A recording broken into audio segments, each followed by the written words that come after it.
Good morning and welcome as we get started with 2021 Project Support Panel Day 2. In a moment, we will begin with review of the first application of today, number 27, Detroit Shoreway Community Development Corporation. But first, I'll allow the panelists to introduce themselves and go through a few notes for those who might be listening in about how the process will unfold today. Panelists in the chat, I have included an order that you can introduce yourselves with and information to share with those listening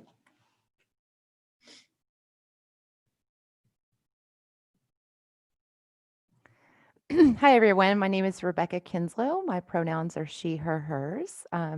Currently in Southwest Oklahoma, where I'm doing some independent consulting and even helping with the United States Census enumeration.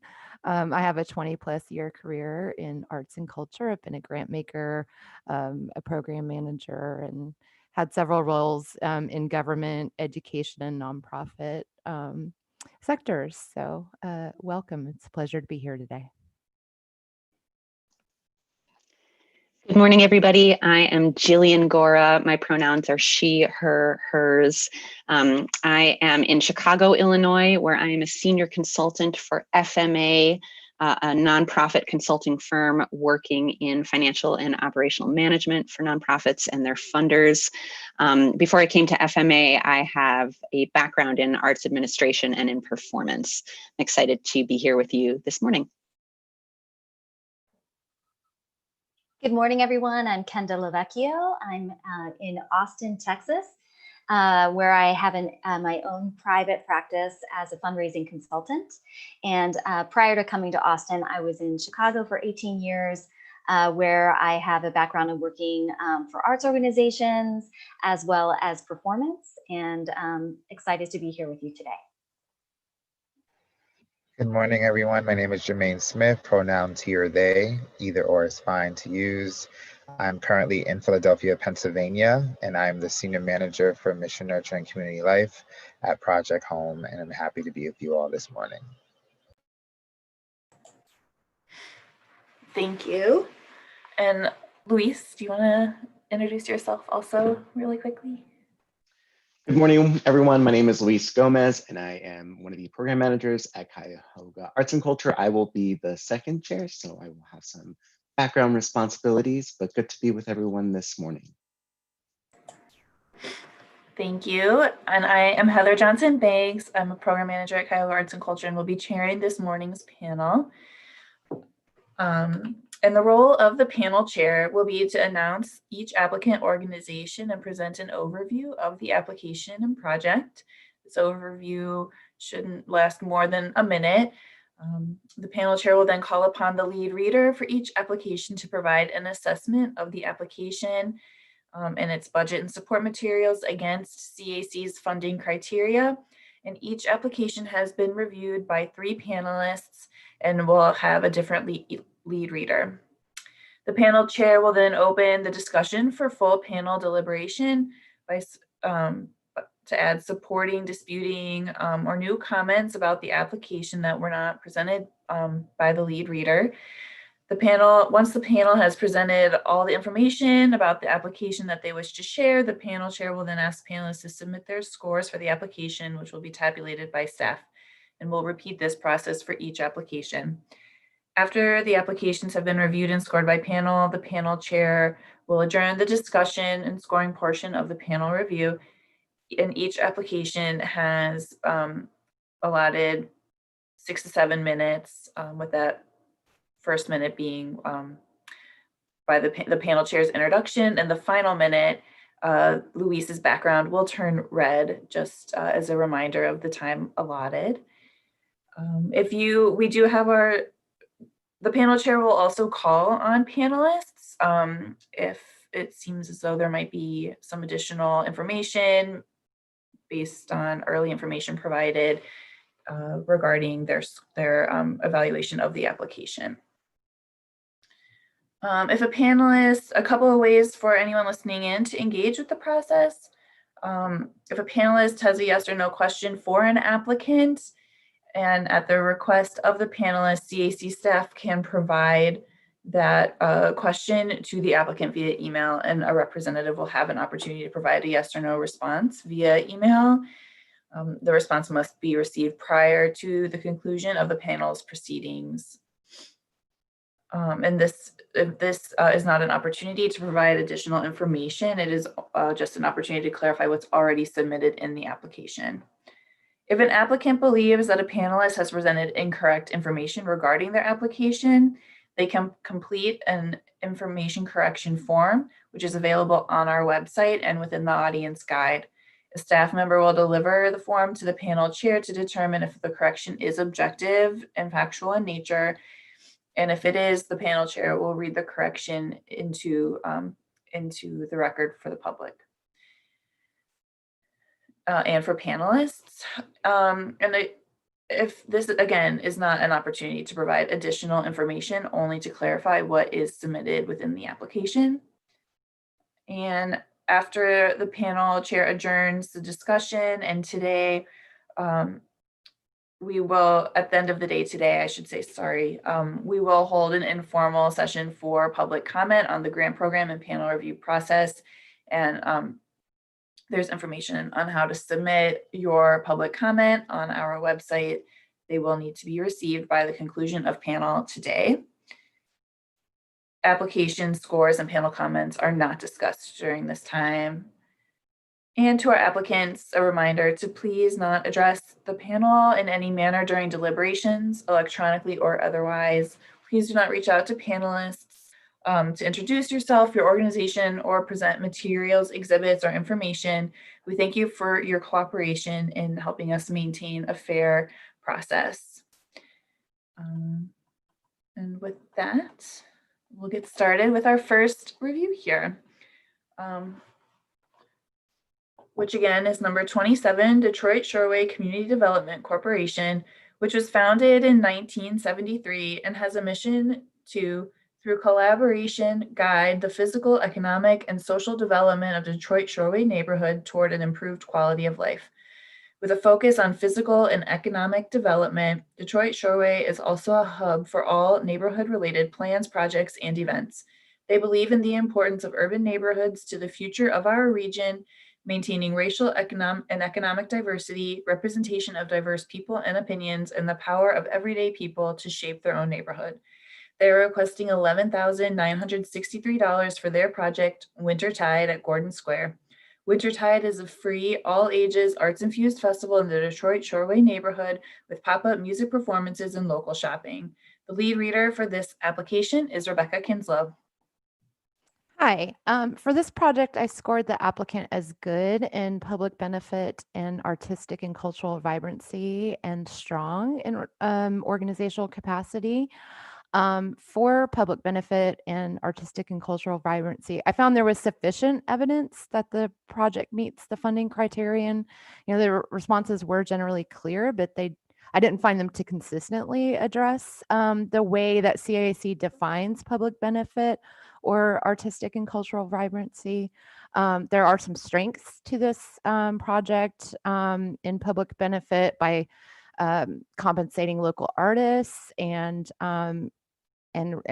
that core neighborhood groups are part of the roster. And they say they intentionally involve residents. They also say that they prioritize and showcase community-based theaters and artists that reflect the neighborhood, including multiple genres and a wide array of experience levels and identities. But as I read through the narrative of this application, I just kept asking myself the question, how?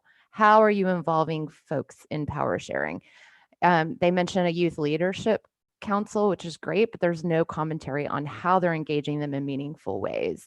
And they mentioned that they engage residents and visitors in the planning of the event, but again, really didn't provide any context for how that is happening. And I just kept, they even comment that their performances are thought-provoking and relevant, and that they touch on important issues and that they make people feel welcome and connected. But again, I just didn't quite see evidence of that consistently throughout the application. I think the support materials would have been a great opportunity for them to provide additional understanding of how these elements are incorporated into the project. I mean, their photos are beautiful, and it's great that they have a map to give participants, but that really only provided some understanding for how the project meets the criterion. And I found that to be a little bit of a missed opportunity. They also state that Gordon Square arts institutions all have shared missions around community and social justice, and that performances, again, are thought-provoking and relevant, but it just would have been helpful to include even one example of that to understand specifically how the community is inspired to think differently or creatively. In terms of organizational capacity, I found that there was clear evidence that of their ability to successfully plan and manage for the project. The budget seemed to be very realistic and appropriate. Again, glad that a good portion of that was to pay for talent for the event, and they do seem to plan as a team to set their project goals. But again, I would have scored all of these higher had I had just more detail and more specificity. Thank you. Are there any new or differing comments from Jillian Gora or Jermaine Smith?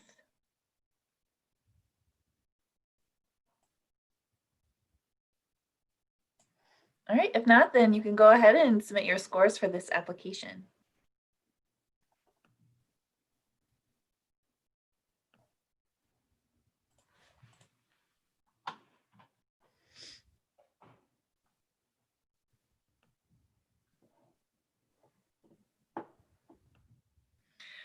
Our next application is number 28, Downtown Cleveland Alliance, which was formed in 2006 with the mission to make downtown Cleveland the most dynamic, compelling place to live, work, and visit. In collaboration with neighborhood partners, Downtown Cleveland Alliance convenes stakeholders under the shared belief that a vibrant downtown is crucial to the health of Greater Cleveland and the region. To sustain and advance downtown Cleveland as an essential economic engine, they provide the following priority program areas: clean and safe, business and talent attraction, strategic marketing, placemaking, and advocacy and strategic initiatives. DCA has requested $25,000 for Sparks 2021. Sparks is a free celebration of arts and culture production taking place in downtown Cleveland and its surrounding neighborhoods. This one-day event includes opportunities to discover local artists and their unique mediums, experience live performances, and learn local history. The lead reader for this application is Jillian Gora. Thanks, Heather. So I rated the Downtown Cleveland Alliance as strong in terms of public benefit.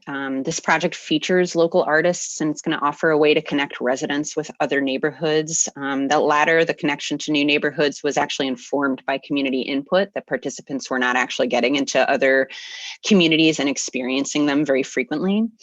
All of the events and services, I think, as far as I could tell, are free, which is neat. And I think that this project ultimately serves the organization's overall mission to increase the visitorship and engagement with the downtown Cleveland area.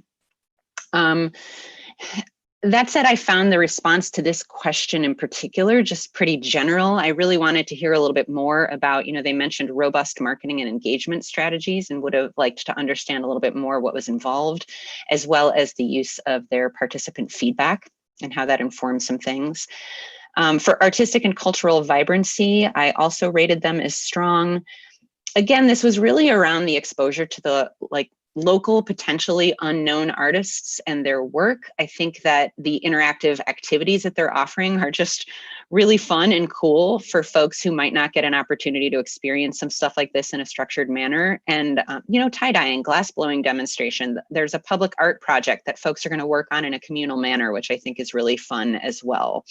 And there's a cross-neighborhood tour piece that I mentioned in the public benefit that came about, again, from community feedback that I just thought was really interesting and a very nice touch. There's not too much included here around a process for reflection for fresh programming, though, or how to tap the community in that way. And then organizational capacity, I rated them as exceptional. It looks as though there's a high level corporate acumen with a wide swath of local business leaders represented on the board, which is helpful in terms of guidance. They listed experienced project leads and coordinators in their team. I think it was in the data arts information, we see that they sustained operating losses for the last 2 years. And this may be a strange comment, but the second year of loss was actually a pretty dramatic improvement. And I think a lot of the times when we're looking at deficits, we see the deficit, but I just wanted to call out that movement in the right direction, which is not an easy thing to do. Also calling out that the numbers that we were given include multiple projects. So I do want to acknowledge that. But organizationally, I thought that that was an improvement.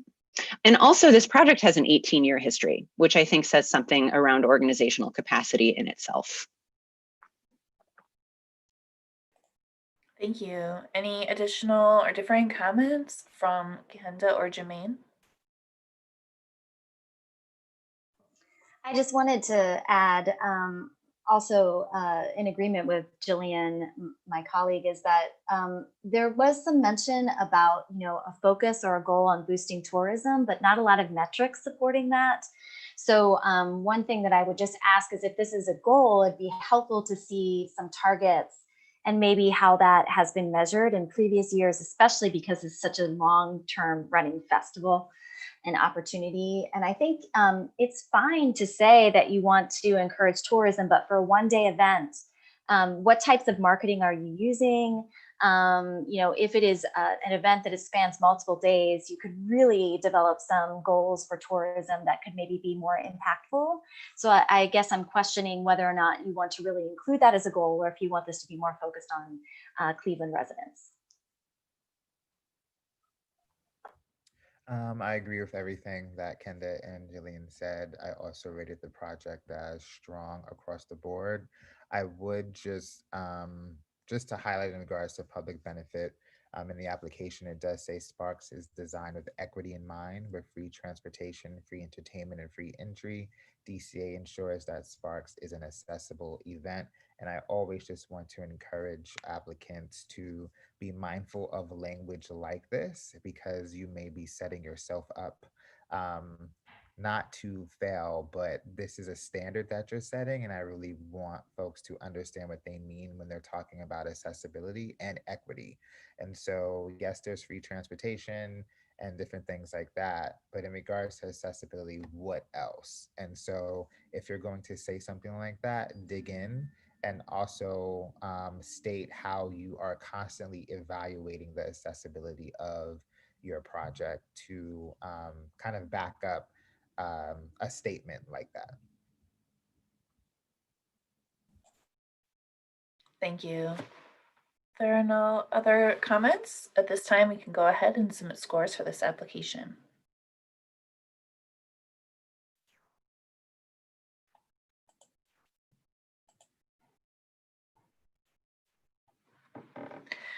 Our next application for review is number 29, Greater Cleveland Neighborhood Centers Association, which was formed in 1948 with the mission to support and strengthen the capacity of its member centers to provide human services and education for children, families, and seniors, and to advocate for the social, economic, and political well-being of Greater Clevelanders.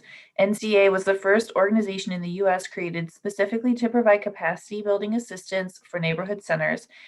And NCA partners with other nonprofits and community-based organizations to help create more vibrant, healthy neighborhoods. They have requested $25,000 for their project, The Art in Me, Cultivating Community Creativity, which is a series of remote and in-person classes for youth, parents, and seniors cultivating the creativity and artistic prowess of community members. Community service projects and events will highlight participants' works. The lead reader for this application is Rebecca Kinslow. For this project, I scored the applicant as good in public benefit and artistic and cultural vibrancy, and strong in organizational capacity. I appreciate that many community partners are involved in this project, and it appears the organization has invested time in building relationships with a variety of service organizations and stakeholders.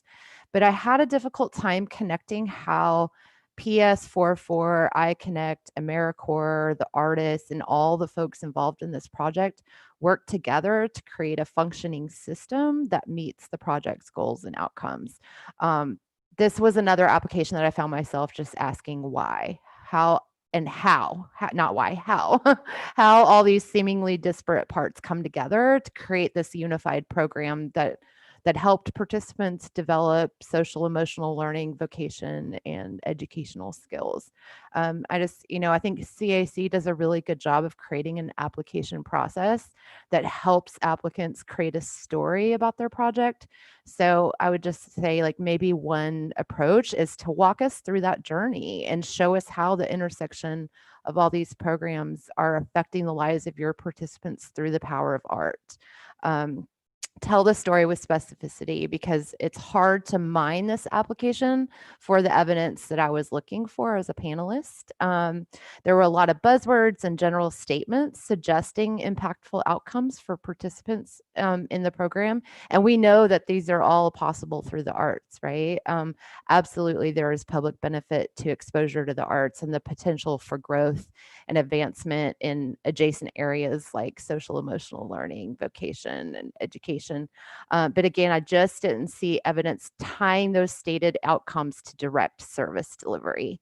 I appreciated that they did identify in their project goal that COVID-19 drives isolation and causes stress, and how they're positioning the arts as a tool for overcoming that trauma and building resilience through creativity, and encouraging their participants to reimagine their communities. Yes, please let that be so. And I imagine all the pieces are there, but I just couldn't find them. And even the support materials did not quite help me connect the dots. And, in terms of organizational capacity, as I mentioned, strong, there was clear evidence of their ability to manage their project. And I felt like the budget was realistic and appropriate. Thank you. Any additional or differing comments from Kenda or Jermaine?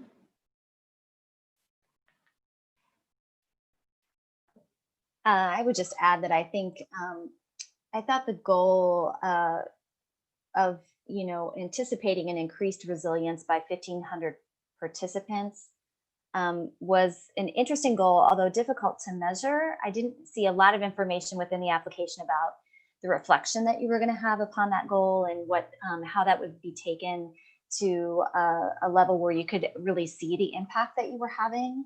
I too felt that there were so many programmatic offerings that it was difficult to track progress in general and the measurement and evaluation.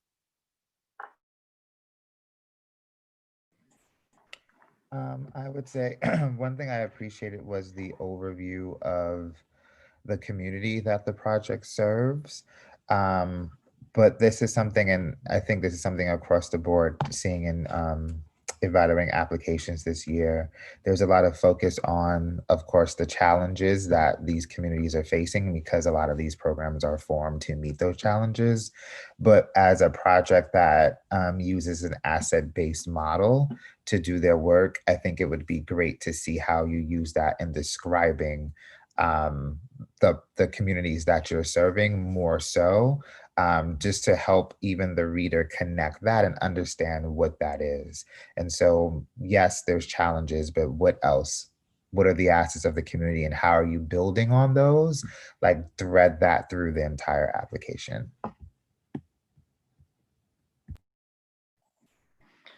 Thank you. If there are no other comments, we can go ahead and score this application.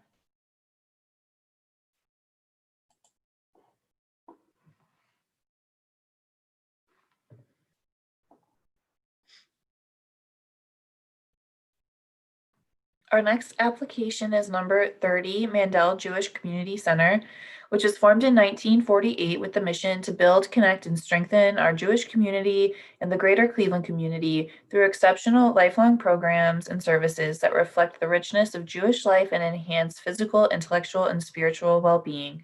The JCC offers health and wellness programming, an early education center, senior adult programs, and arts and culture programming. They have requested $25,000 for their 15th annual Cleveland Jewish Film Fest. The Film Fest will present approximately 30 international films, including shorts, with relevant Jewish and universal themes at local movie theaters and through virtual formats. Discussions facilitated by area experts and special invited guests will follow several of the films. The lead reader for this application is Jillian Gora.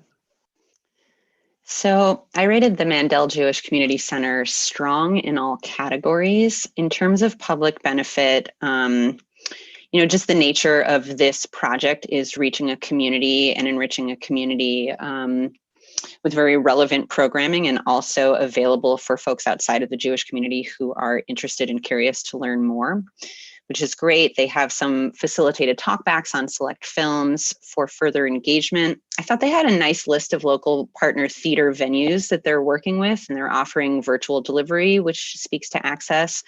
And it seems as though there are some accessible means to submit to the festival. I really appreciated their partnership with Facing History and Ourselves for their school programming, Teen Screen project as well, part of this, and their partnership with an organization called the Real Abilities Film Festival. So they're highlighting films, stories of people with different disabilities.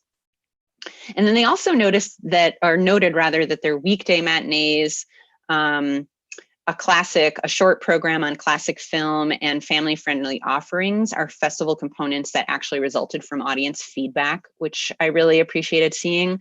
I will say I was very surprised to see so little in the expense budget for arts and culture professionals, especially compared to admin personnel. And I'm totally someone that thinks you should be supporting administrative things as well, obviously. But I just wondered what the reasoning was for that. It could be because budgets are allocated in a certain manner that aren't really reflecting compensation for arts and culture artists. It could be, this is not my area, film festivals. It could be that that's not a standard thing that happens, but this just seemed kind of like a missed opportunity to further engage artists with paid work, which I think is part of their community as well. In artistic and cultural vibrancy, again, strong. The festival offers a range of new or little known work from multiple perspectives. And again, some films have talkbacks to dig deeper. I thought that the backup material we were supplied with, getting an opportunity to look at past films that were highlighted in the festival, show that even within the Jewish film category, there's quite a wide swath of perspectives that are being shown, which is neat. They have a 30-member review committee, and the Film Fest staff also discusses and determines the programming, which I thought was wonderful, but gosh, I just wanted more information about how that committee is appointed or selected. They mentioned that it's made up of agency board members, arts and culture professionals, and film enthusiasts. I just wanted a little more specifics about that community and how it was tied, or rather that panel and how it was tied to the community. Organizational capacity, this is on the low end of strong. This is the 15th annual Film Fest. So again, that speaks to some consistency there. And current and past leaders that they noted for this Film Fest have some legit qualifications and are coming with some authority. But I did have some questions about their financial position. Their arts and culture budget has some really large swings in the past. There was a deficit of $21,000 in 2019, and then a surplus of $25,000 in 2020. And then they're looking to have a zero balance budget in 2021, which I always think is a little too on the nose. Like, no one's ever going to get a $0 break-even budget, right?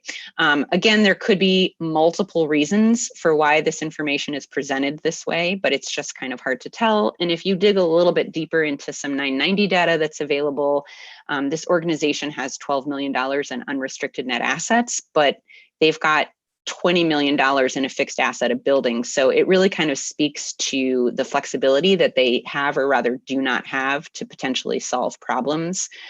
And I also noticed that the arts and culture director that they noticed seems to handle most of the responsibilities in terms of selecting the committee and working and coordinating everything. And it could just be the way this application is written. It's hard to tell if that's exactly what's going on, but I did wonder if that is sustainable.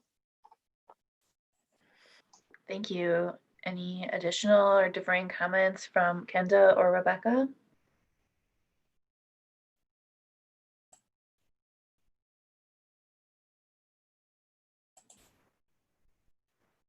If not, then we can go ahead and submit scores for the, oh, okay, Rebecca. Sorry, it took me a minute to unmute. I just want to point out, I think the language that they used in the application was subsets, but I wanted to point out that they are, it seems like they're intentionally addressing intersectionalities of identity in their curatorial and programming choices to create that, as they said, springboard for dialogue that they aim to do within the community. So I just, I wanted to point that out. Thank you. If there's nothing else pertaining to this application, we can go ahead and submit scores.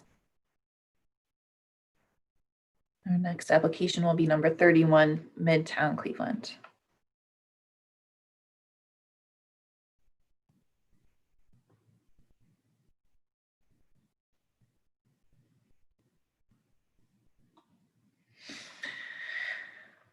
Our next application is number 31, Midtown Cleveland, which was formed in 1982 and has the mission to leverage its diverse assets to develop a dynamic neighborhood that unites the city's downtown and innovation districts.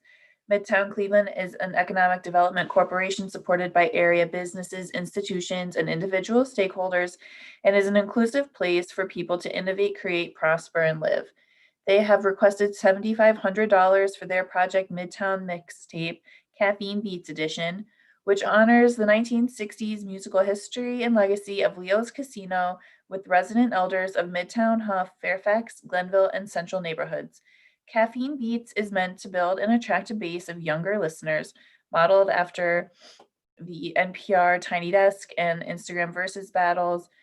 Caffeine Beats is digital music arts series featuring local Black artists of various genres and curated by a youth council of Huff residents. The lead reader for this application is Jermaine Smith. Okay, let me unmute. Sorry. What I really just want to make sure I pull up my right notes because there's a lot of them. So for public benefit for this project, artistic and cultural vibrancy and organizational capacity, I rated this project as strong. What I really appreciated about this project was that it built off of a project that centered the elder residents in the community. And so it's evident that Midtown Cleveland is really trying to understand and work with residents in the area, in the communities that they serve. I appreciated that it seems like the organization kind of did its homework to see what are effective digital music art series in referencing NPR's Tiny Desk and Instagram Versus battles. My favorite was the Patti LaBelle and Gladys Knight one.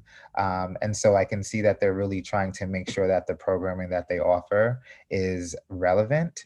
Also appreciated the fact that they are looking to feature local Black artists and that this would be curated by a youth council that has been newly formed in one of the neighborhoods that they service. And so sharing that power, giving agency to this newly formed youth council and also partnering with another organization to do this really helped this rating of strong and public benefit.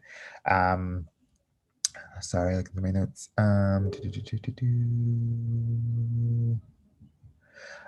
What I'm seeing through this application too is the fact that the folks of Midtown Inc.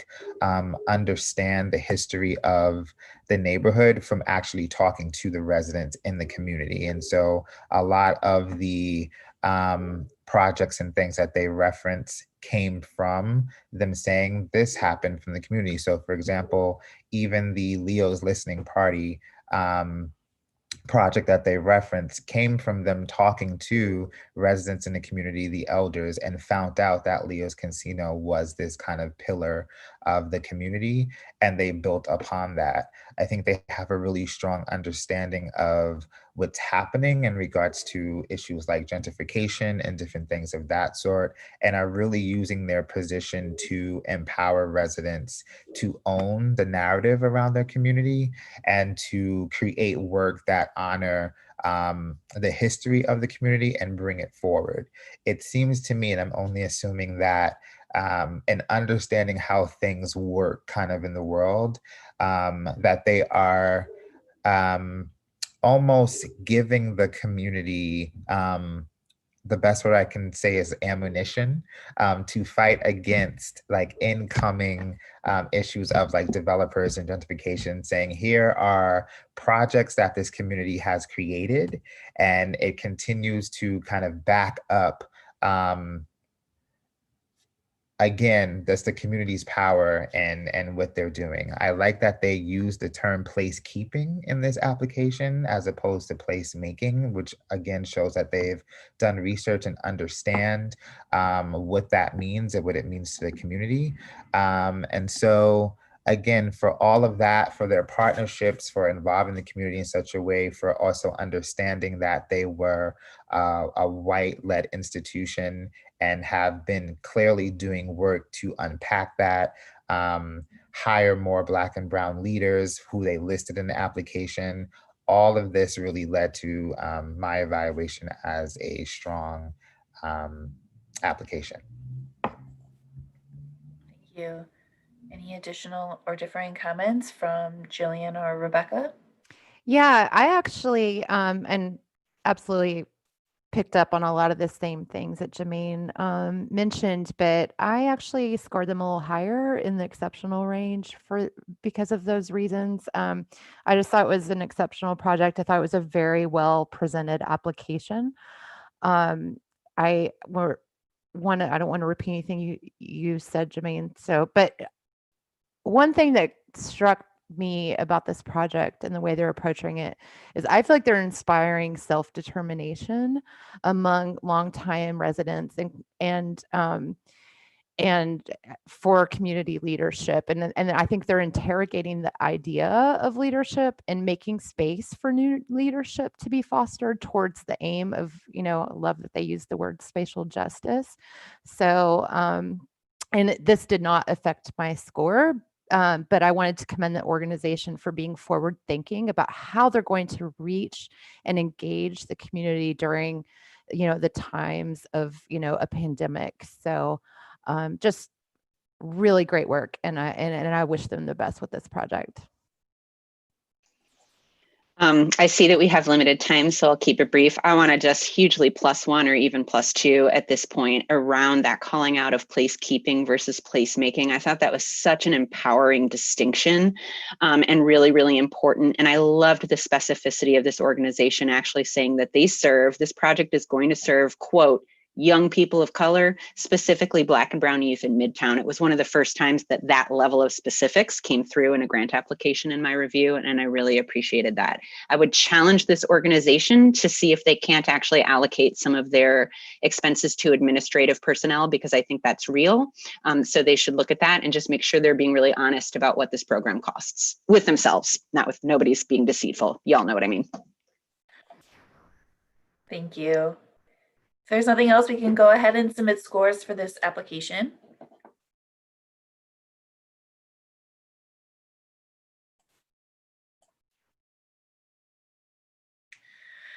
Our next application up for review is number 32, the City Club of Cleveland, which was formed in 1912 and has the mission to create conversations of consequence that help democracy thrive. The City Club has hosted more than 7,000 speakers since its inception, ranging from sitting presidents to community activists who are asked to respond to unfiltered, unrehearsed questions from the audience. They produce more than 100 forums annually for the benefit of the community, of which over 20% are free. The forums are also available on radio, television, and online. They have requested $23,852 for their Authors in Conversation series, which focuses on nonfiction authors. The City Club of Cleveland will invite voices from history, creative nonfiction, journalism, and science to the podium, with a minimum of 10 forums throughout the year. The lead reader for this application is Jillian Gora. I voted the City Club of Cleveland, or rather rated them as the high end of strong for public benefit. You know, their mission in general to create conversations of consequence that help democracy thrive, I found in itself to be a really strong match for this grant funding criteria and how to think about public benefit.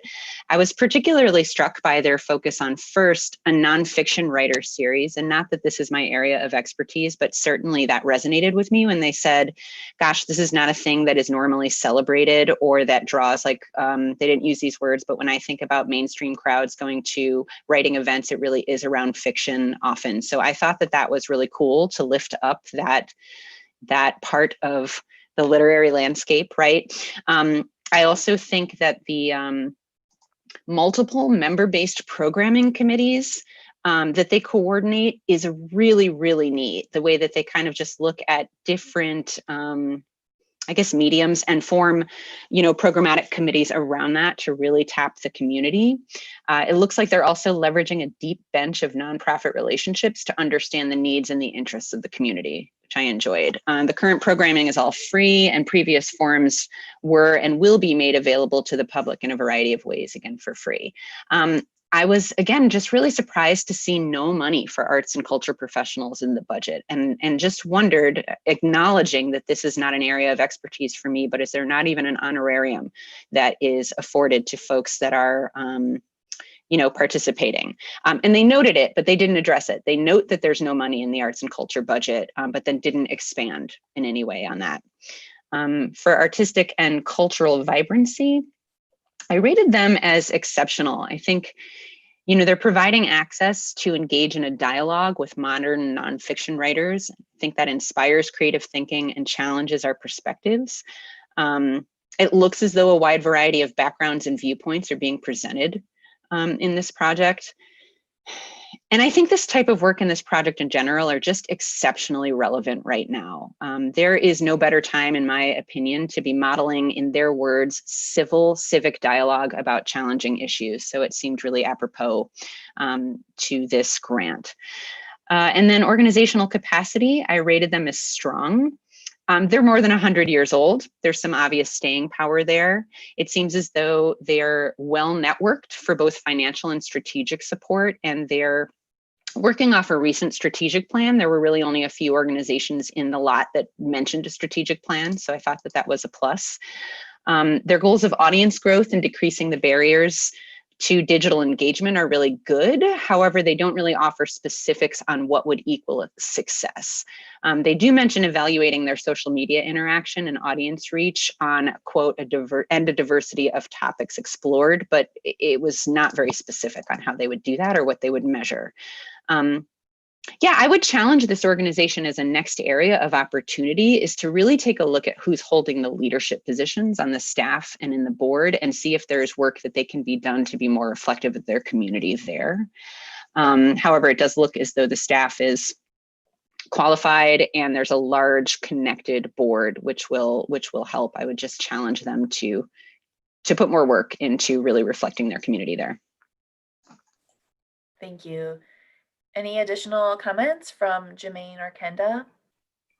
Yes, I agree with much of what Jillian said. I rated this application strong to exceptional across the board. I do, again, just really appreciate that you have more than 80 partnering nonprofits and over 950 active members. And I applaud you for having a membership program. I think it's a smart way to diversify your funding streams and a good way to engage individuals. I did notice, and this is something that I have seen before in an application that was submitted, that you mentioned a statistic that you referenced that nearly half of your author forms feature women and people of color, but you don't distinguish between those two groups. You lump them together as one statistic. So I think that's something that you need to make sure to specify in future applications moving forward. And in general, I think just for organizational capacity, exceptional, because I'm just really impressed with how you're completing your current strategic plan as referenced previously, but also how you're balancing your organizational budget every year over the last 5 years with overall growth of financial support, despite the challenges faced in canceling in-person forums due to COVID-19. So I think that's exceptional. Thank you. Jermaine, do you have anything to add? Honestly, nothing to add. Thank you. Then we can go ahead and submit scores for this application. After University Circle Incorporated, which is next, we will take a 15-minute break.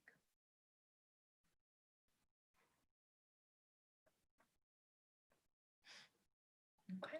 Our next application is number 33, University Circle Incorporated, which was formed in 1957 and has the mission of building a community experience that connects all people in Cleveland's center of culture, healing, and learning. UCI's role is to serve as a catalyst for development, be an integral service provider, and to advocate for University Circle as an extraordinary place that aspires to be one of the premier urban districts in the world. They operate under a plan with 4 interrelated themes: accessibility, beauty, community, and vitality. They have requested $23,948, for their project Wait Oval Wednesdays 2021. Wait Oval Wednesdays celebrates community and music through free weekly summer concerts. Visitors enjoy live music, interactive intermissions, free kids activities, local food trucks and vendors, and celebrate the diversity of the community through special programs and activities. The lead reader for this application is Jermaine Smith. So I honestly do not have a lot to say about this application, which is not a bad thing, but I did. So for public benefit, I rated it as strong, artistic and cultural vibrancy as good, and organizational capacity as strong. And I think the reason why I don't have a lot to say about the project is I do think the public benefit is strong in that it is a space. I think I'm thinking about it because it reminds me so much of a similar space that we have here in Philadelphia. I think it's also called the Oval, which is also sandwiched in between our arts museum and different things of that sort. And it is just a space that people can go to have fun. It's almost like a place of respite for a lot of people and different things of that sort. And so in looking through this application, I honestly was like, I'm going to look at this for what it is.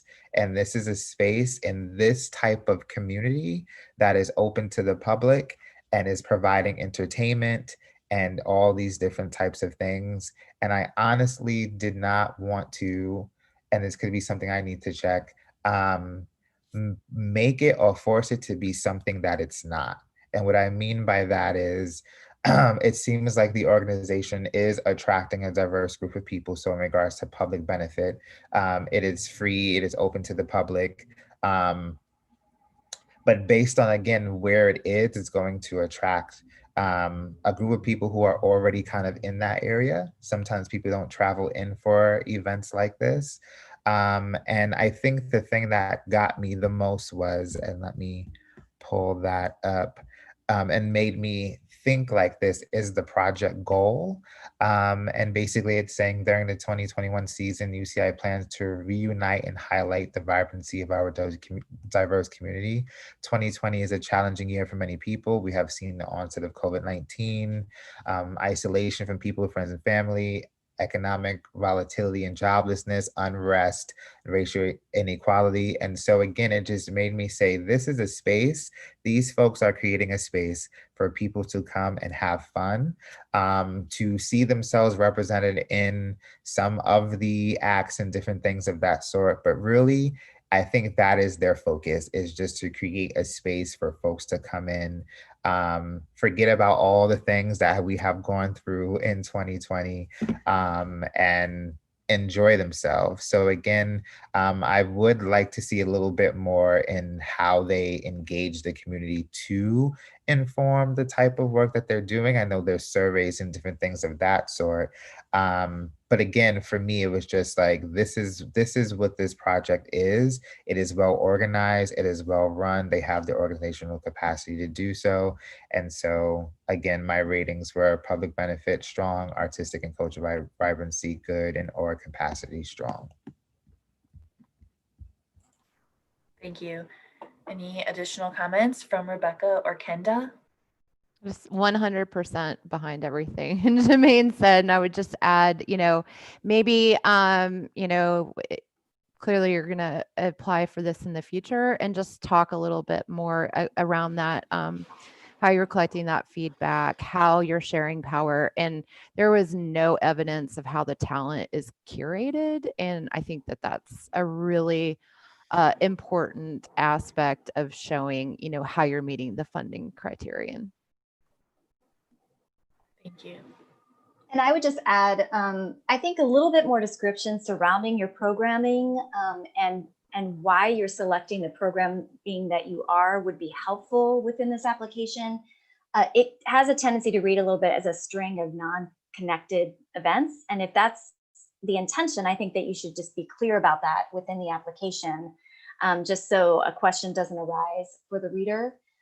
I did have a question also, and this might have been the way that it was written within the application in the artistic and cultural vibrancy select section, and within the goal, it talks about the public art project, but it sounds like the partnership with the fellow nonprofit had not yet been solidified, that it was still in conversation. So I was curious to know whether or not that was confirmed, or if you were still determining if there would be a public art project and who the partner would be.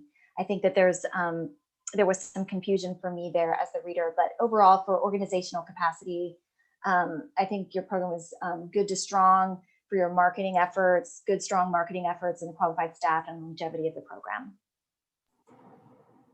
Thank you. You can go ahead and submit scores for this application.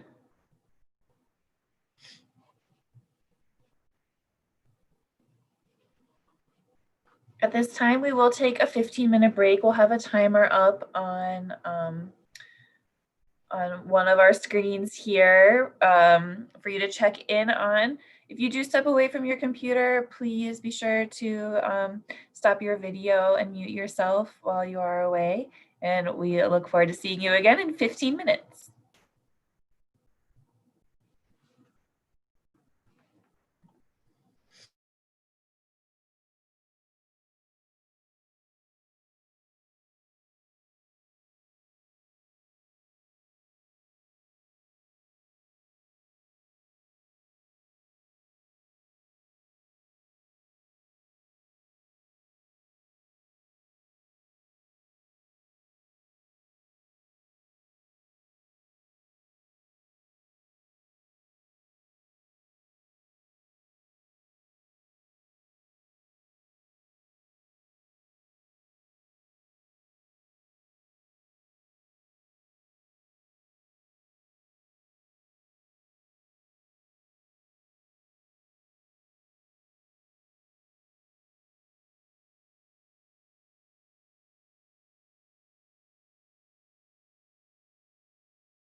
Welcome back.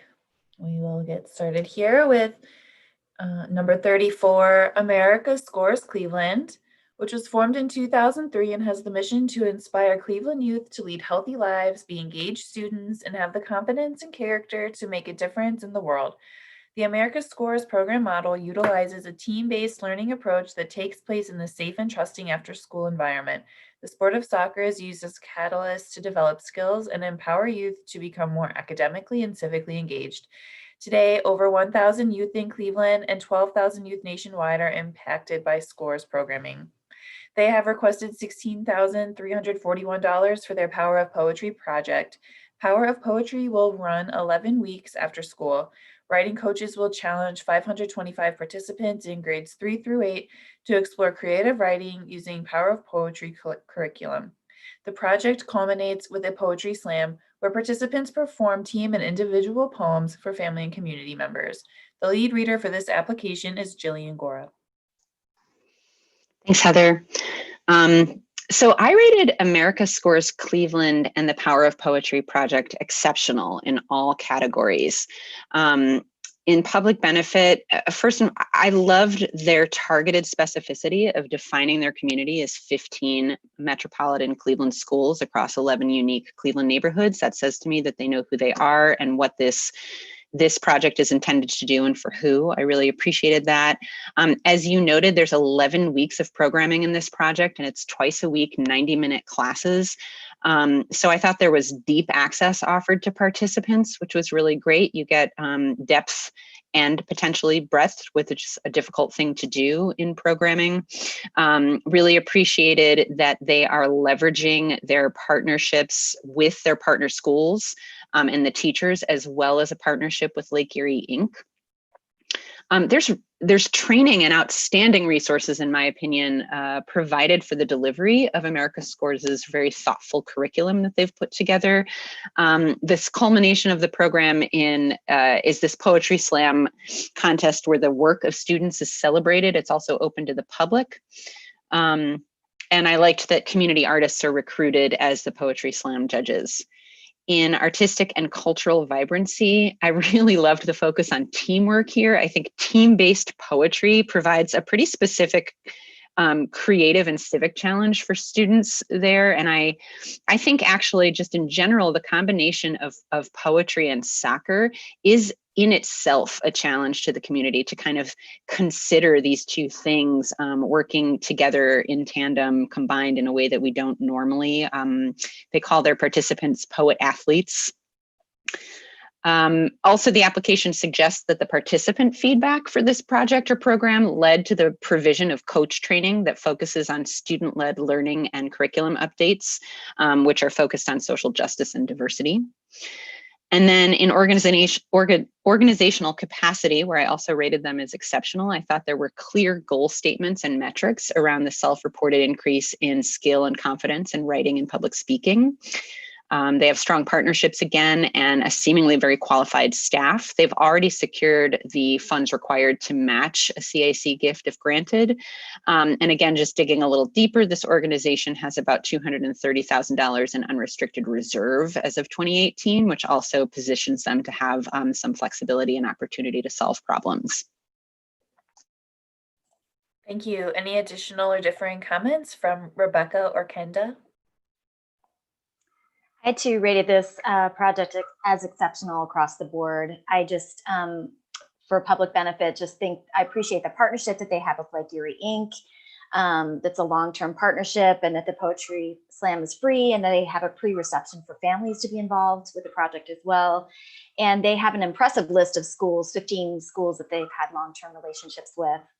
And for artistic and cultural vibrancy, I really appreciate that you have an award-based aspect of the program, which helps all team members reflect on how they can win in the future and helps them learn how to evaluate performance. It's a built-in aspect of the program that I think is really positive. And in general, goals and metrics in this application across the board were very clear, and it was very well supported within your supporting materials. There were a lot of metrics and information, rubrics, and information about how the program was conducted, examples of poetry, I really had a sense through the supporting materials that that was a story in and of itself and really supported the application very well. And for organizational capacity, I really appreciated, as Jillian mentioned, the coaching that occurs specifically about student-led learning.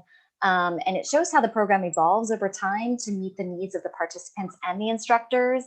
And also the professional development for the coaches in general, really, again, it's another method of instruction, which I think keeps the program fresh and helps it evolve over time. And the testimonials, and in particular, the recent poem by a fourth grader about the impact of police brutality was very, very important to the time. Thank you. Yes, same here. Exceptional across the board. I thought as a whole, this was a really well put together application package. I appreciated that they included that very robust curriculum guide as a support material because it really helped click things into focus to me. I would recommend, exceptionally done. But I would recommend pulling out a couple of talking points about that and including that in your narrative because there are so many great and good ingredients of just solid practices that seem to just be baked into what you're doing, like with the, teamwork and building a positive culture with group agreements. All of that was really articulated in that document. So maybe include that in your narrative in case panelists don't quite get to dig through that support material due to its length. And I also think that the exit ticket process at the end of each lesson is an excellent opportunity for the organization to even dig deeper in creating that culture and trust and the conditions for more shared power. Thank you. If there are no other comments, we can go ahead and submit scores for this application.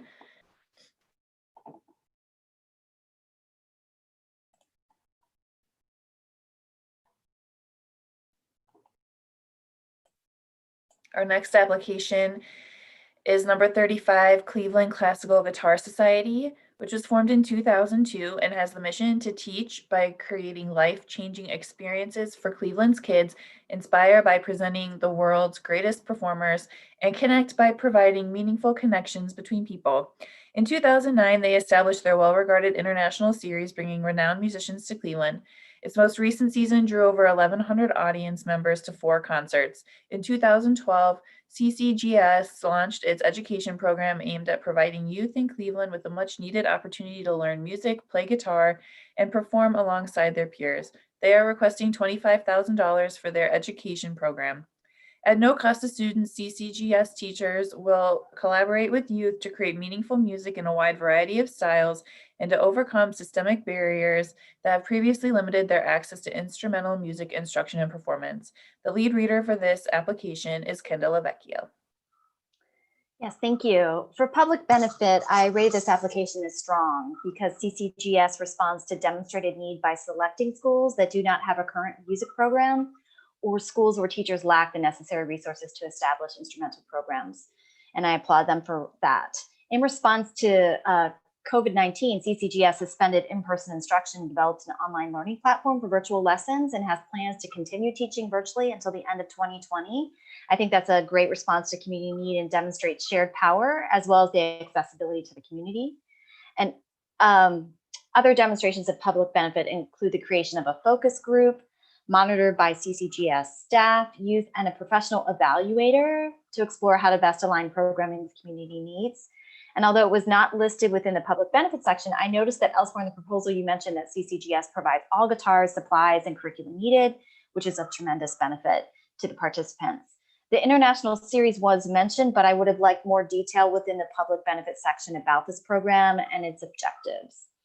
For artistic and cultural vibrancy, I listed this application as fair, as you described conversations with an artist that you worked with previously in 2020, but it appears, or collaborations with an artist that you worked with previously in 2020, but it appears as if this collaboration is not yet confirmed.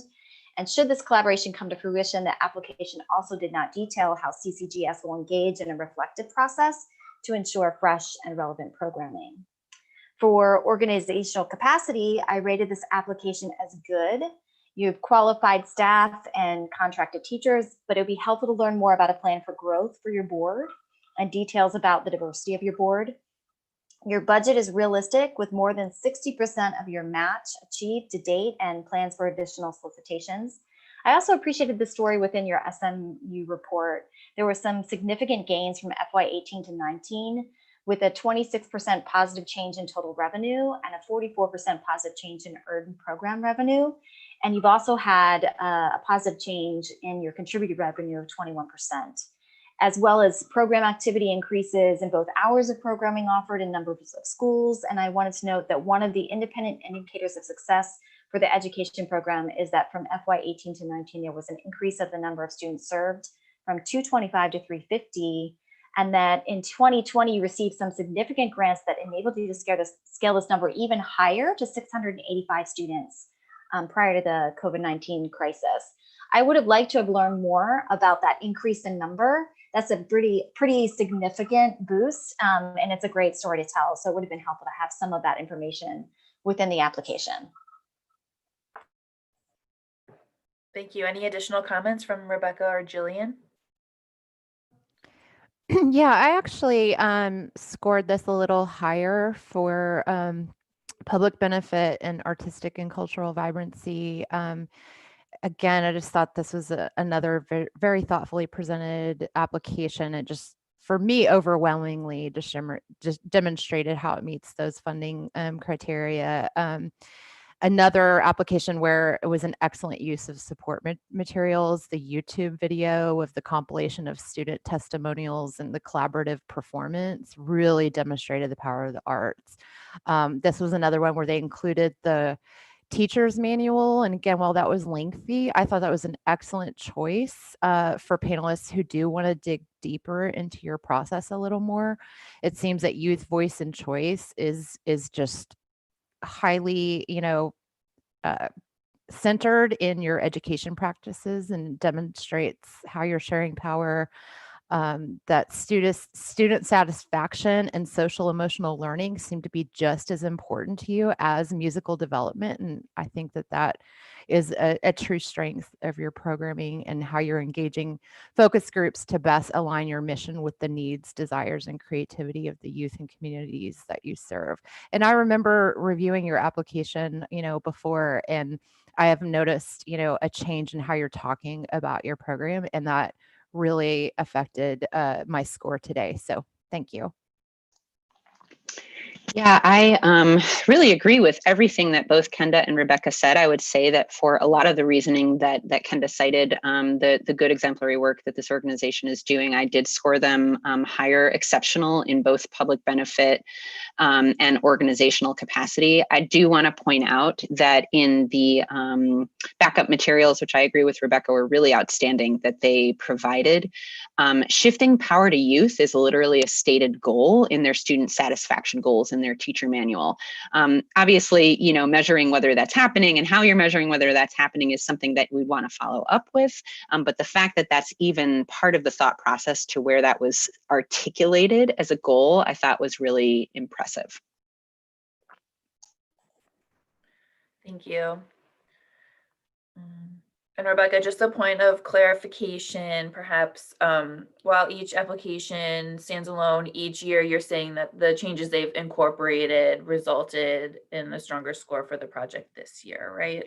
Yeah, yes. Thank you for asking for that. I scored the application based on this year's how they presented themselves this year. But I wanted to note that, I noticed a change since the last time I read this application, and just wanted to commend them for, providing more clarity and specificity on how they're meeting the funding criterion this time. Thank you. If there are no other comments, we can go ahead and submit scores for this application. And up next, we'll have the Cleveland Clinic.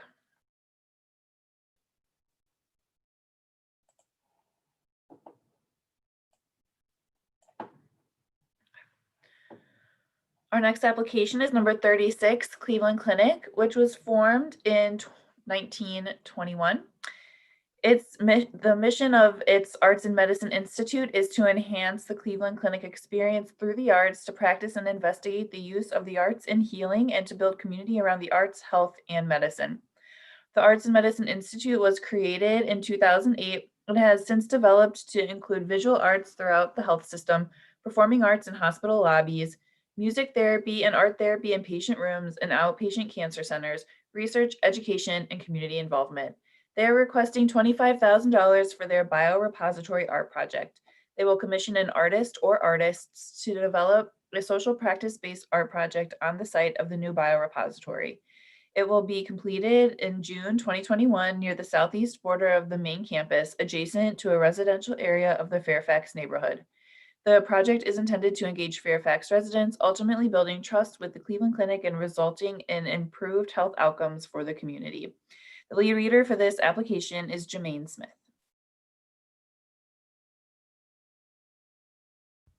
Hi, so sorry, lighting. This project, I rated this project fair across the board. And that might be being generous. And I can honestly say this project made me nervous and kind of scared me just a little bit. And looking at public benefit, looking at the criteria, artistic and cultural vibrancy, I don't see really honestly how any of the criteria really is being met here.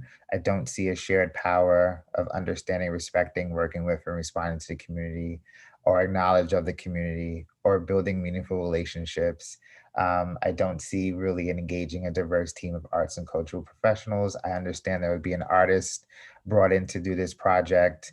Don't necessarily see right now how it's inspiring the community to think differently or creatively. I can go on. The reasons why, there's a quote in the application that says that after doing roundtables in 2018 with this community about this biorepository site, that I feel, I'm only assuming, was a project that was underway regardless of what the outcome of those roundtables were.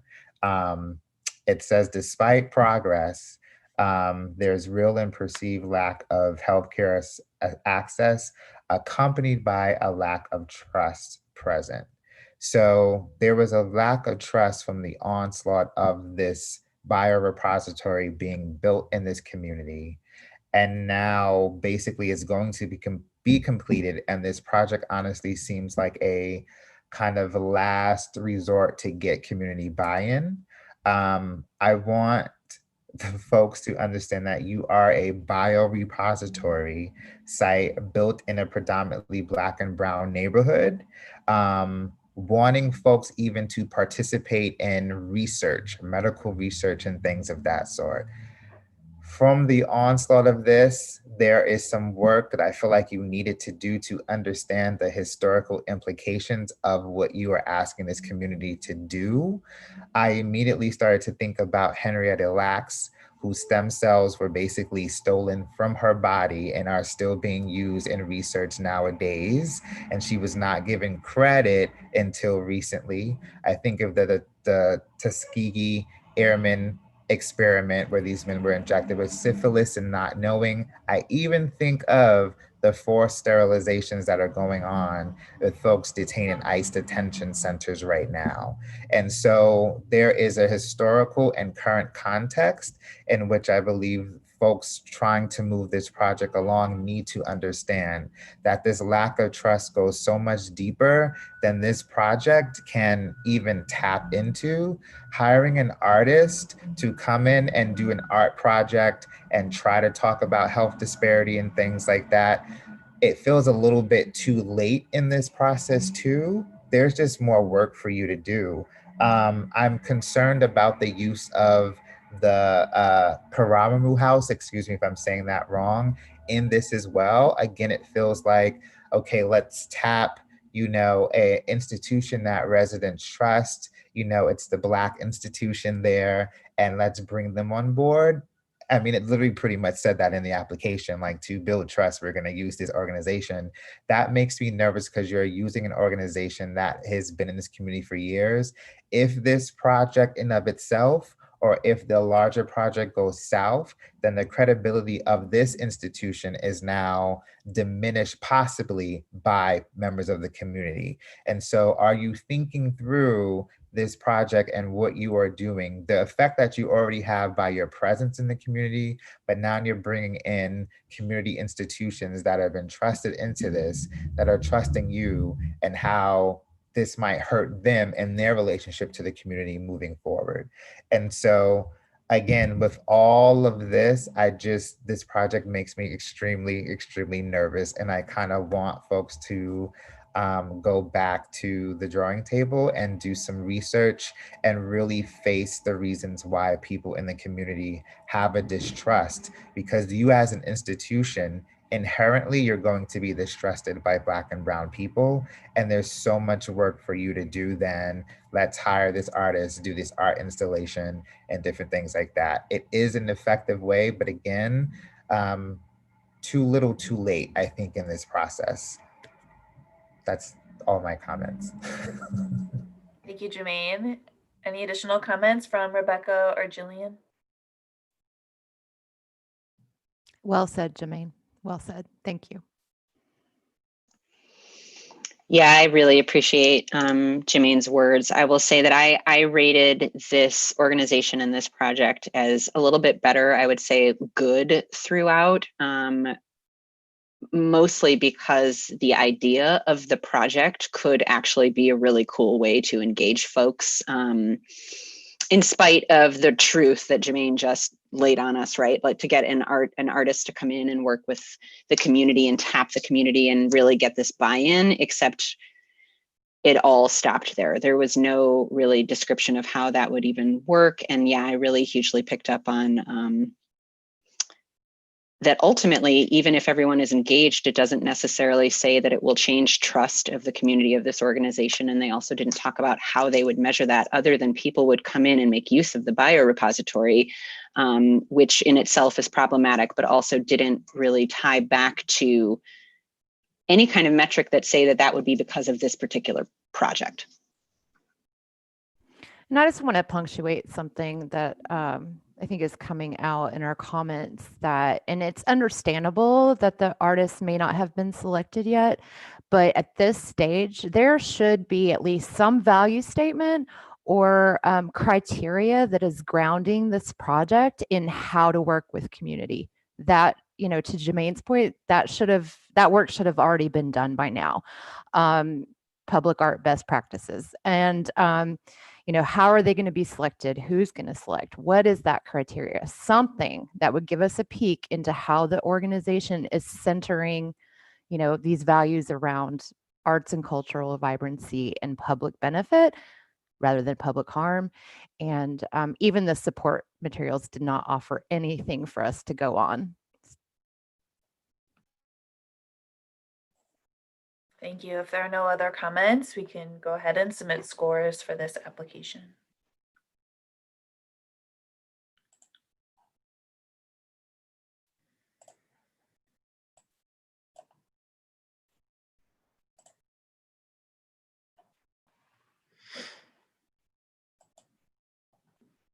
Our next application is number 37, Cleveland School of the Arts Board of Trustees, which was formed in 1982 with the mission to create an environment that empowers children with the opportunity to achieve excellence through an arts education.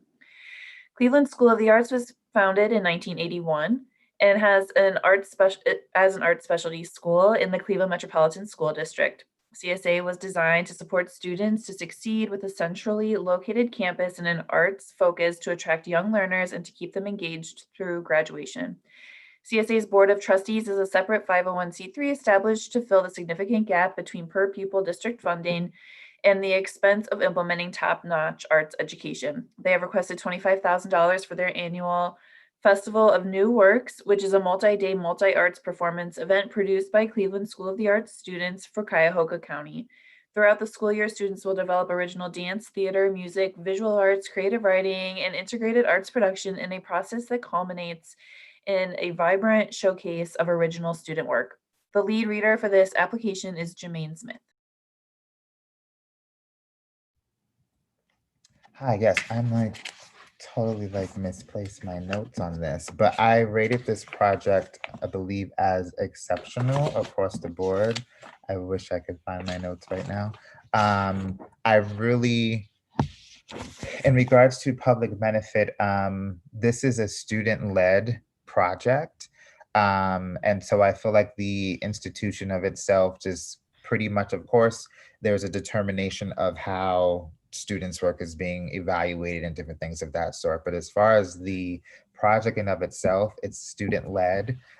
It is because it is student-led, it's absolutely using the knowledge of the community to inform the work. I really love that students' personal and lived experiences are celebrated and encouraged to be included in this project.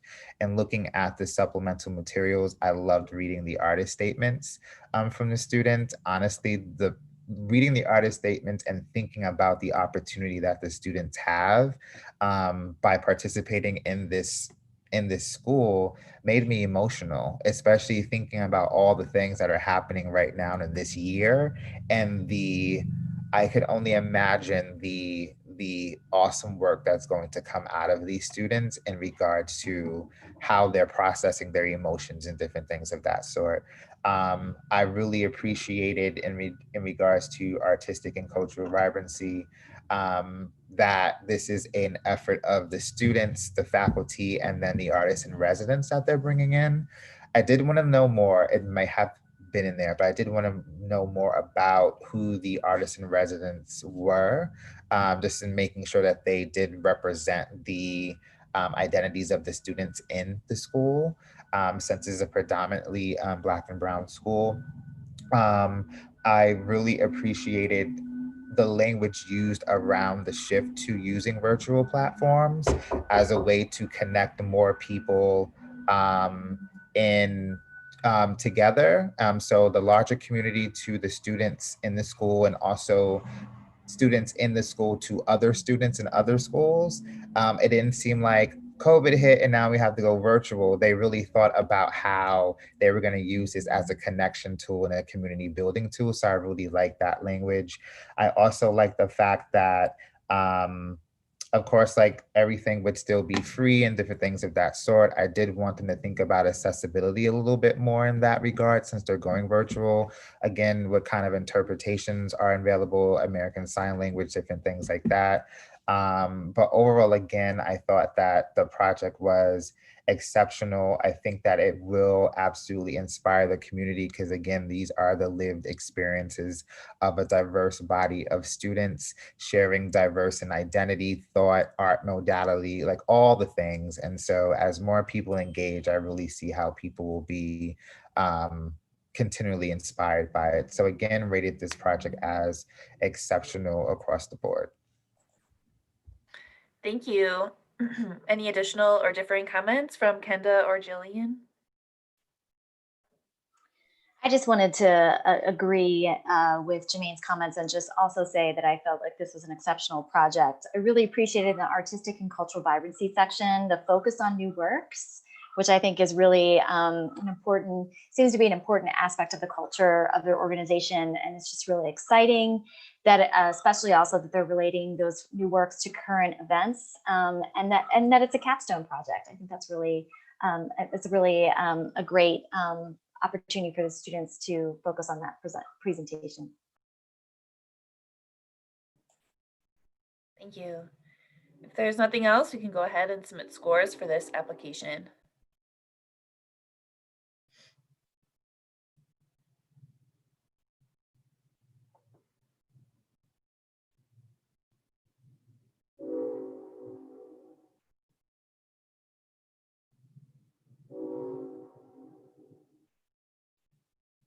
We'll wait a moment as Jermaine is the lead reader on our next application as well.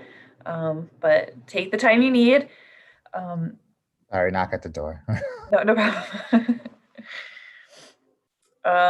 Our next application is number 38, the Bureau of Drug Abuse Cleveland Treatment Center, also known as Cleveland Treatment Center, which was formed in 1971 with a mission to improve the health and well-being of residents in Northeast Ohio by providing state-of-the-art, cost-effective, abstinence-based drug treatment and prevention and health promotion services.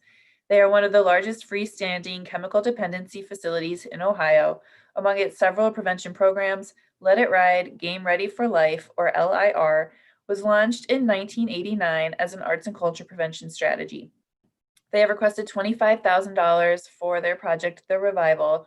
Blues Man, Never Get Out of These Blues Alive. This 2019 adaptation of Rob Volmar and Pablo G. Callejo's highly acclaimed graphic novel, Blues Man, is set in 1920s Arkansas and depicts Lem Taylor and Ironwood Malcott searching Arkansas back roads for places to play the blues. One racially charged encounter later, Lem's on the run from the law, hunted for a murder he didn't commit. On the getaway, Lem, a pastor's son, struggles with playing secular music, drugs, pain, racism, and social justice. The lead reader for this application, again, is Jermaine Smith. Hi again. So for this project, I rated it, let's see, I was teetering. For public benefit, fair, good, artistic and cultural vibrancy, good, organizational capacity, strong.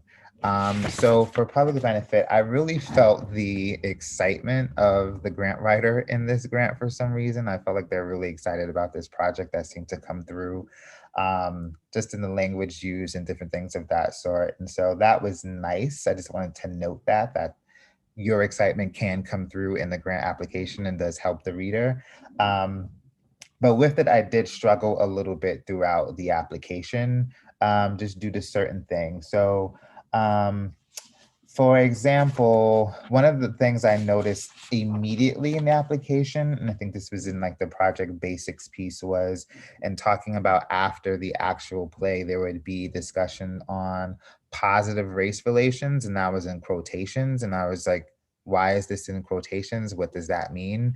To me, it's like, are you making fun of the term positive race relations and kind of critiquing that, or it's just something in an application that you would need to kind of define, help the reader understand why this is in quotations. Is it a term that you're using? Just define that a little bit more, because it had me thinking into that more than I probably should have or would have liked to.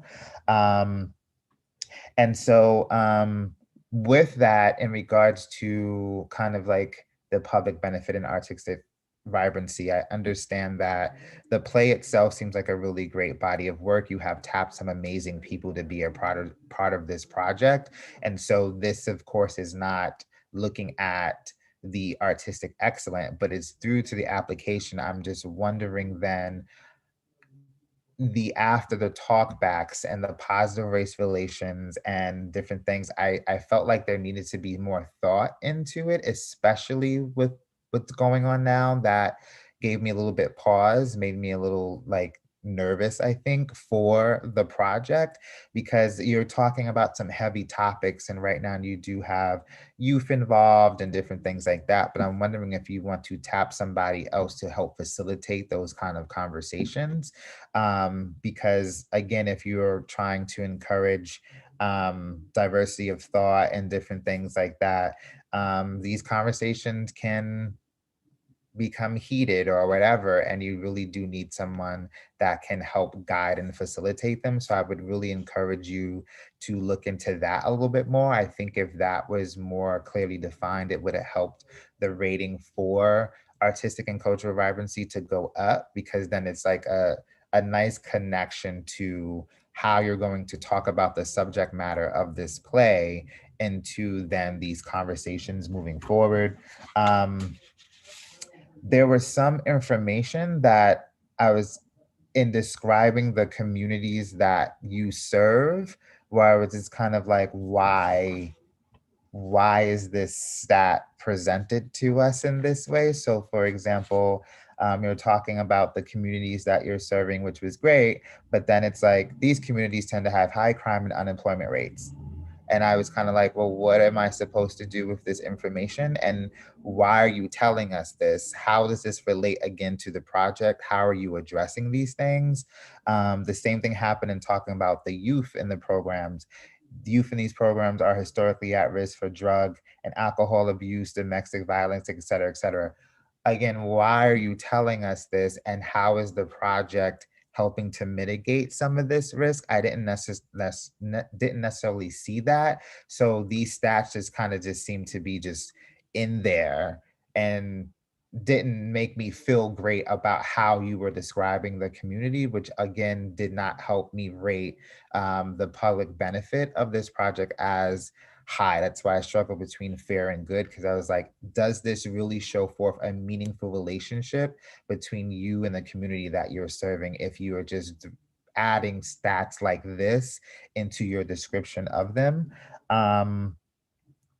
I did like that you've have an opportunity to engage in all aspects of the production, which helped the arts and cultural vibrancy evaluation piece. I want to encourage you not to, again, this is where the excitement came in, but it's like, this will be a groundbreaking culture experience. Awesome to have that as motivation and internal kind of like push for this. But again, in an application, I'm seeing how are you going to back that up? You are setting yourself up on a really high bar, and I want to make sure you meet that. In regards to the project goal, to me, it didn't really make sense, and it felt disconnected from the project as a whole. You were talking about creating a new blues vernacular that entertains and engages community. But something like that, I feel like through this project and that it should do more than engage. What is the transformative, uplifting, or growth fostering aspect of the project? So put that as your goal and really dig into what this new blues vernacular is, because that's really cool. But I felt like that needed to be fleshed out a little bit more or defined more to understand it. And then you're talking about that, but the measurement is really attendance heavy. And so those two things did not connect for me. If you're talking about, again, a new vernacular and you're just talking about measuring attendance, that's great that people came, but do they really understand what this new vernacular is? Are they really feeling transformed, et cetera, et cetera, et cetera?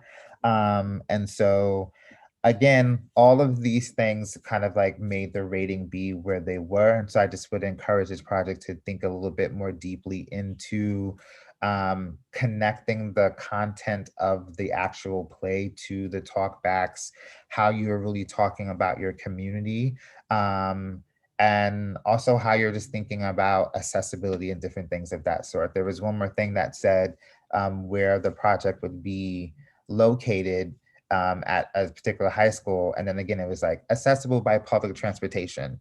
And I was like, great. But where is that in relation to the folks who, you know, are in the programs in the sober and recovery houses that you talked about being a part of it? Where, so again, it's just, it felt like there were information just kind of tacked on and not really thought through how it really relates. And that would have made the application much stronger. And then again, the ratings in each area stronger as well. Thank you. Any additional comments from Kenda or Rebecca? Yes, absolutely. My scores, pretty much fell in line with Jermaine's. I just wanted to add another element to this around how you're defining your community.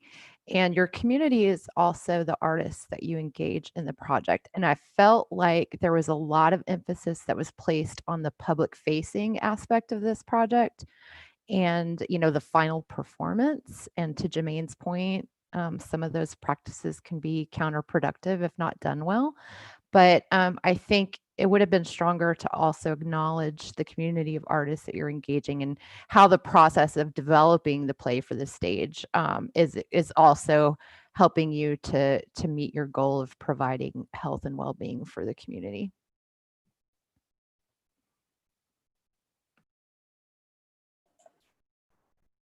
Anything to add, Kenda? All right, we can Yeah. go ahead and submit. Oh, scores for this application.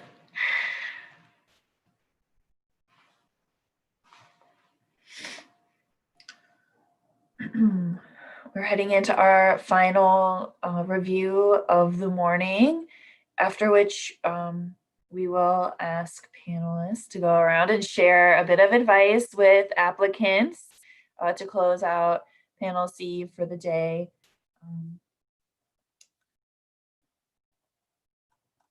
But prior to that, number 39, Convergence Continuum.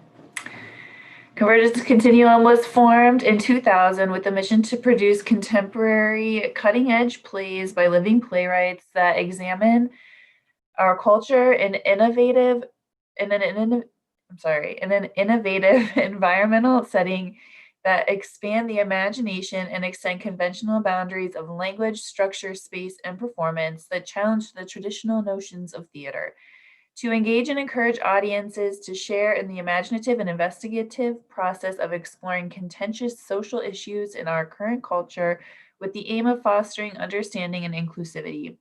They have requested $9,690 for their project, Matters of Conscience, a 3-play series.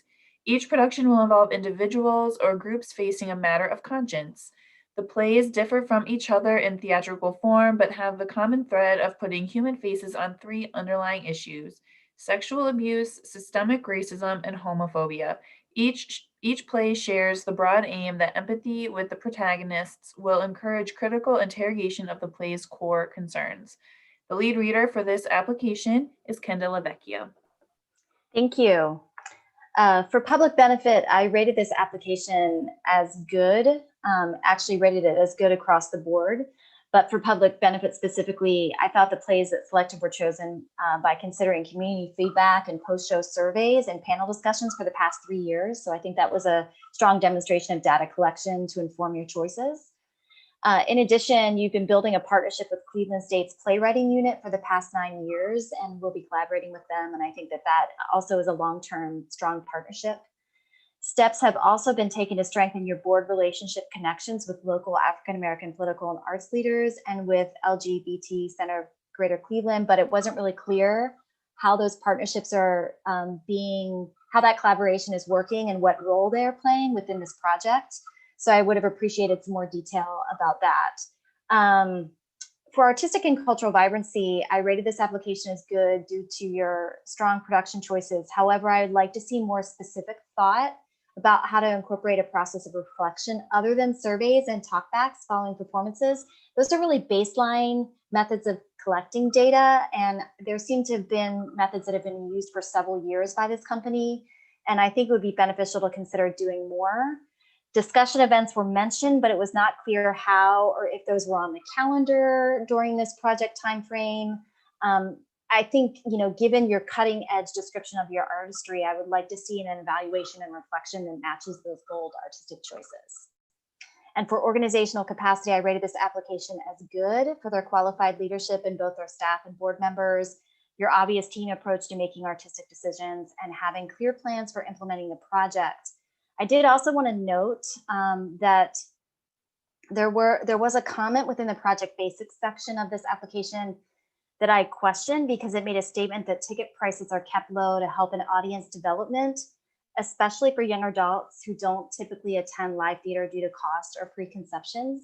But there was no data surrounding that, so it seemed like a broad sweeping statement that caused me to pause. It's a strong statement about young audience attendees that I just questioned whether or not that was based on information that you had previously collected.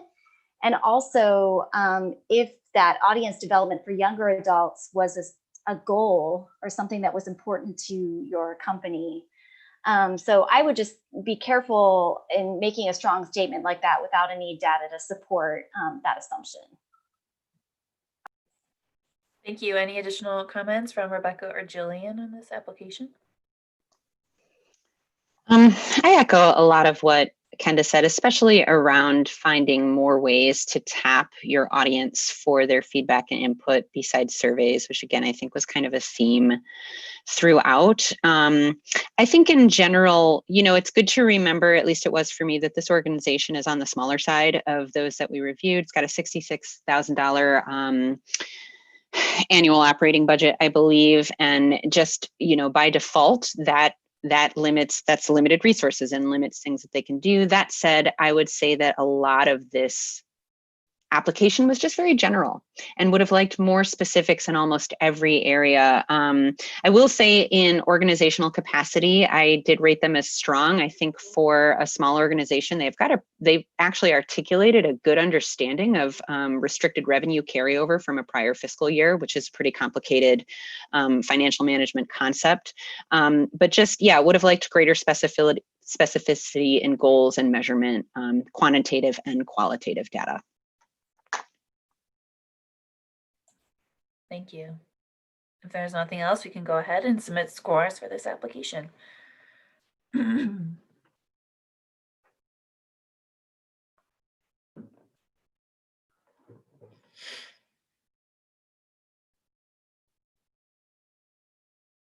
So I just want to thank all of our panelists for your service to Cuyahoga Arts and Culture and to the applicants. Sorry, my dog in the background. To our 2021 Project Support 1 program. And I do want to check in with my teammates if there are any information correction forms for this group before we close out this morning.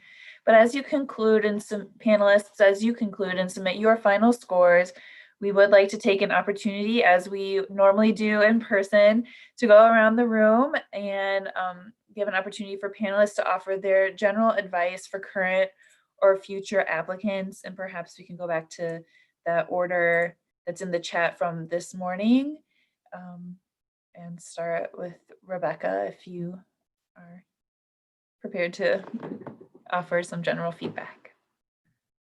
Yeah, I think some of that actually came out in my comments today to specific applicants, but general theme we're seeing is just specificity, that there are a lot, often these really aspirational comments in the applications, and it's just really important to tie that to data, to research, to how you're backing that up. Absolutely. We have seen some applications that use questionable language around how we define the communities that we're serving. And that's what's coming to mind right now. Thank you. Am I next in the list, Heather? Yes. Yeah, certainly, always getting more specific is great. I think I want to take this opportunity to acknowledge the time and the application writing process that a whole lot of organizations are going through for a whole lot of foundations who I think are doing their best to really respond to the time. But I also want to acknowledge how difficult it is to answer the question of how will you still do this project if you don't get funding? And don't get me wrong, because Cuyahoga, CAC has a commitment to make to the community as well. So I really appreciate the necessity of a question like that, but just really want to call out the difficulty that it is for organizations to speak to things like that in regular times, let alone right now. So I really appreciate everybody's work that they did there. I would further challenge organizations far and wide to start to help us flip the script of painting the rosiest picture that you can for your funder in what's happening to your organization, to your community, and find more ways, I see a little bit of it, to start to really call out the difficulty that we have in serving and create, finding resources to do this meaningful work. And I think that will also help what we have perceived as a lack of specificity, because I have a suspicion that there's a lot of mental gymnastics going on trying to show you how great we are and also deal with the fact that there are real resource problems that we're up against. So things like telling us how much money you're actually putting towards administration, I think is really important and really great to make sure you're supporting the infrastructure of your organization. Telling us that, yeah, if we don't get the rest of this funding, we're going to have to scale this project. Some of you all did that, and it means that less people get served, and start to even work to help us increase the partnership that's going on between funders and funded. Yeah. And I just want to say it's just an honor to be a part of this process and to learn about the great work that's happening in Cleveland. It's just a privilege to be able to participate and to learn more about all that's happening. I would say that I agree with my colleagues in terms of specificity. And I would also add that especially if you're an organization that has been around for a number of years, or if you're proposing a project that you have done previously, taking time to really dig into the metrics and providing that information is important, especially if it's something that's been noted in previous panels. You know, lumping some stats together or not really being very clear about the audience served reads A, that you're either not interested, or B, that you're not really taking the time to address that. It comes through in the application. And so I think, especially with the CAC staff, it's really important to take advantage of their services and to ask for their input on your proposal and your application, and to get an outside reader, someone you trust and respect, to really provide you with input on your application. I think that there are some times in the grant writing process where you are so used to talking about your program that you don't have that outside perspective that is really helpful in seeing where those gaps continue to be. And I also would say, I did notice that there were some buzzwords, and that was mentioned previously in this process, but really addressing the question and the criteria within each category and making sure that you do that will really increase your fundability.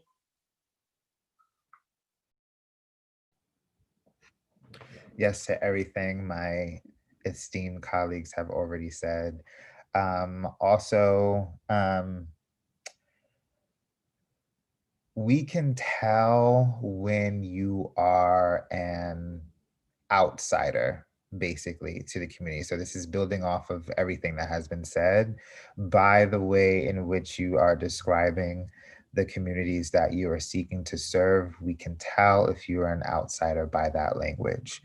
And so use this opportunity to really think about how you are going to integrate yourselves into the community, how you're going to share power, how you're going to build the meaningful relationships needed to really do your projects well, and definitely do it so that it meets CAC's criteria. That's one thing I love about this criteria, is that public benefit is so heavily like a part of the process and heavily scored.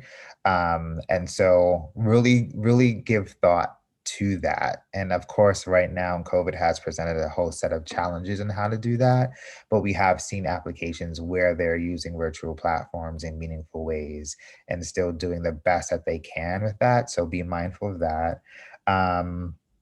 In that too, be mindful of the position of power that you may also hold in trying to integrate into these communities. And so thinking about what it means to be the type of institution that you are, looking at your staff, your board, the identities represented, all of that also needs to be taken into consideration as you are trying to build relationship with the communities that you seek to serve.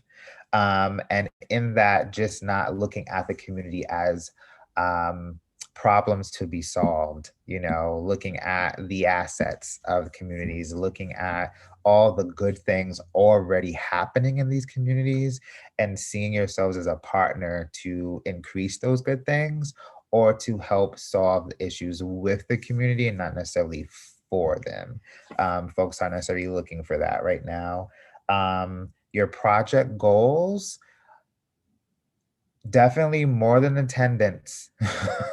Honestly, it was like, if I have more project goal about measuring attendance for these amazing ideas and projects, think a little bit more deeper about your projects. It's more than just the number of people who will engage. What else can you measure that really shows the impact of the arts as a whole and your project on the people that you seek to serve?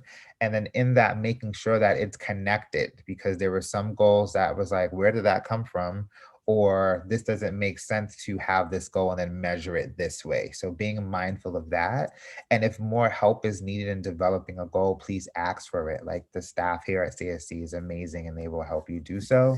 And then the last thing is use those options for supplemental materials. Use them to your advantage. I would have loved to have seen more. Would have loved to have seen more direct quotes from participants in a lot of the applications. That would have helped a whole lot. And that is a way for you not to have to really think so much about, okay, how do I write out in this possibly limited space of application, the effectiveness of my project. Have a page of direct quotes. And for someone like me, I'm all about it. That gives me what I need to see. I'm actually hearing from the people that you're serving. I don't have to think like, is this really working? What is this going on? Where's the data? Use all of that. So think about what you are saying in your application and use those supplemental materials, and you have a lot of those, and how they can kind of beef up your application and really bring home the impact of the work that you're doing. But thank you all so much for the time that you took right in the midst of a global pandemic and national uprisings and all the other things going on in the world to get these applications in. We realize that it is work, and commend the fact that you are still thinking about how to have positive impact on your communities in meaningful ways. Thank you so much to all of you. And Jermaine, I feel like that is a wonderful note to close our morning out on. We will reconvene at 1:30 for the final applications to be reviewed, starting with Historic Warehouse District Development Corporation. I felt like there was a corporation at the end of that. But panelists, if you could stay on as we close the live stream just for some final housekeeping things. And anyone listening in, we'll see you again this afternoon.